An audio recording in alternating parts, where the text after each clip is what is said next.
മഴ വരുന്നുണ്ട്. ആകാശത്ത് പെരുമ്പറ മുഴങ്ങുന്നു. കരിമേഘക്കെട്ടുകൾ മുഖം കറുപ്പിച്ചു തുടങ്ങി. ഇളം കാറ്റിന് കനം വന്നിരിക്കുന്നു.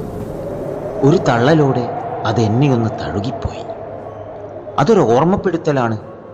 ശക്തമായ ഒരലർച്ചയോടെ മറ്റൊരു രൂപം പൂണ്ട് ഇനിയും വരുമെന്ന ഓർമ്മപ്പെടുത്തൽ. ഞാൻ ആകാശത്തേക്ക് നോക്കി. ഞൊടിയിടയിൽ മേഘക്കെട്ട് പിളർന്ന് ഒരിറ്റുമഴ എന്നിലേക്ക് ഓടിയെടുത്തു. ഒരു ഉമ്മയെന്നോണം എൻ്റെ ഇലകളിൽ തല തല്ലി ചിതറി. പിന്നെ ഒരാരവമായിരുന്നു. മഴ തന്നെ മഴ. മഴയ്ക്ക് മേമ്പൊടിയായി കാറ്റ് ശക്തി പ്രാപിച്ചിരിക്കുന്നു. എൻ്റെ ചില്ലകൾ ഒടിഞ്ഞില്ലാതാവുകയാണ്.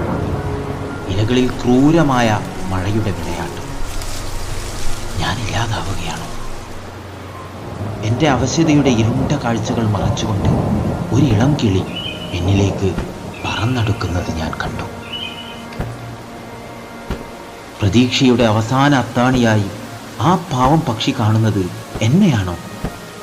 അത് എൻ്റെ കൈകളിലൊന്നിലേക്ക് അഭയം പ്രാപിച്ചിരിക്കുന്നു. ഞാൻ ഇനി എന്തു ചെയ്യും? ഞാനെങ്ങാൻ മറിഞ്ഞു വീണാൽ ഒരു ജീവന് കൂടി ഞാൻ കണക്ക് പറയേണ്ടി വരും. മറിഞ്ഞു വീഴാനോ? ഞാൻ മറിഞ്ഞു വീഴാനോ? എൻ്റെ ചിറകുകളിൽ ആരോ തീ കൊളുത്തിയിരിക്കുന്നു. അതെ, എൻ്റെ മുത്തച്ഛൻ്റെ വാക്കുകൾ.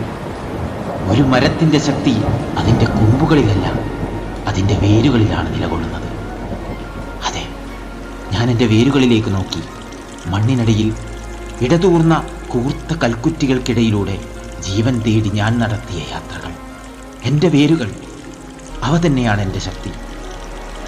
ഒരു കാറ്റിനും മഴയ്ക്കും എന്നെ തോൽപ്പിക്കാനാവില്ല. അചഞ്ചലമായ വിശ്വാസത്തിൻ്റെ ശക്തിയിൽ ഞാൻ അടിയുറച്ചു തന്നെ നിന്നു. കാറും കോളുമെല്ലാം ശമിച്ചിരിക്കുന്നു.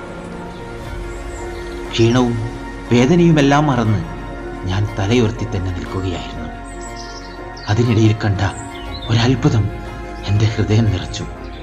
എൻ്റെ കൊമ്പുകളിലും പൊത്തുകളിലും നൂറുകണക്കിന് ജീവജാലങ്ങൾ അഭയം പ്രാപിച്ചിരിക്കുന്നു.